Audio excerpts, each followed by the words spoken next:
Hi, this is Scott Garibay, and today we're going to talk about Dungeons and Dragons, and we're going to talk about Grow as Group. So, so essentially, Grow as Group, in my humble opinion, is the most powerful element of what Gary Gygax established with Dungeons and Dragons on day one, February 7th, 1974, when Dungeons and Dragons exploded onto the American scene. And what I want to talk about today is establishing emotional range and why it's important and how we do it. All right. So with Grow as Group, we meet as a group. We play Dungeons and Dragons as a group, never by ourselves. Solo Dungeons and Dragons is not a thing.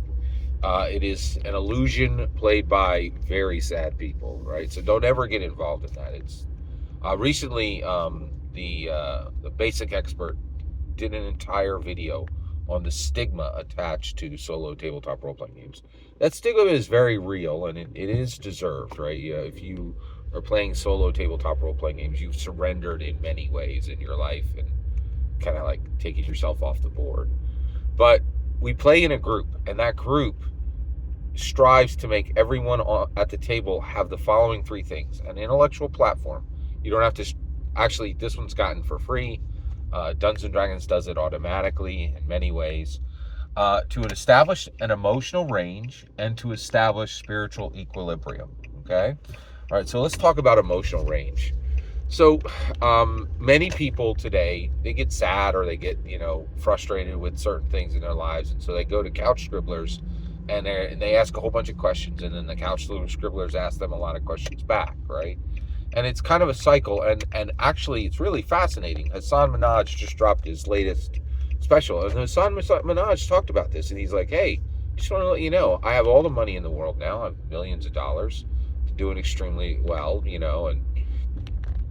and I've tried every kind of therapy, and I talk to people every day and it doesn't work. Like, he's like, everybody I talk to is still a garbage human. Like none of it works, right? Like, and he's like, hey, I have the money, I can do whatever I want, I can get the best, I can hire whoever I need. It doesn't work, right? Like, and so it's really fascinating. Like, he's throwing that in there. So, what did Gary establish, right? Well, he didn't say, hey, we're going to fix people, right? That wouldn't have been appropriate, right? But what he did say, I think, in every single page of the DMG, the PHP, and the Monster Manual, is that we can improve people, right?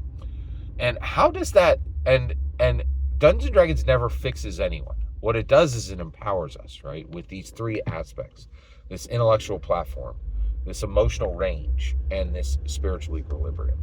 So let's talk about emotional range. What is it? Well, when you have 30 player characters, and that's not even the max, that's just a pretty average number of, if you play Dungeons and Dragons, starting at 12 till you're 82 and you go into a pine box, you're gonna have seen the sunset on 30 worlds. You'll have 30 sets of sensations, 30 of memories, 30 sets of emotions, right?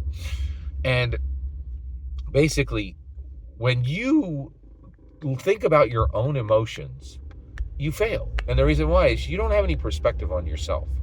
When we have the advantage of looking at somebody else, we can see very clearly. But when we try to look at ourselves, we can see nothing, right? But when you see yourself and what you've invested in these player characters, when you see these player characters that have gained enough life to move beyond you and see how they react to death, to birth, to weddings, to theft, to crime, when they commit crime, when they suffer crime, right? You begin to have an understanding of emotional range, right? And so that's the first thing that Dungeons & Dragons does, is it allows you to see what a healthy emotional range, in my humble opinion, actually looks like, and to get advantage of your own emotions external to yourself. Every single word you just heard is my humble opinion. The important part is when I get to hear your humble opinion. When you get in the comments and send your traffic, please consider liking and subscribing, and have a fetch millennium.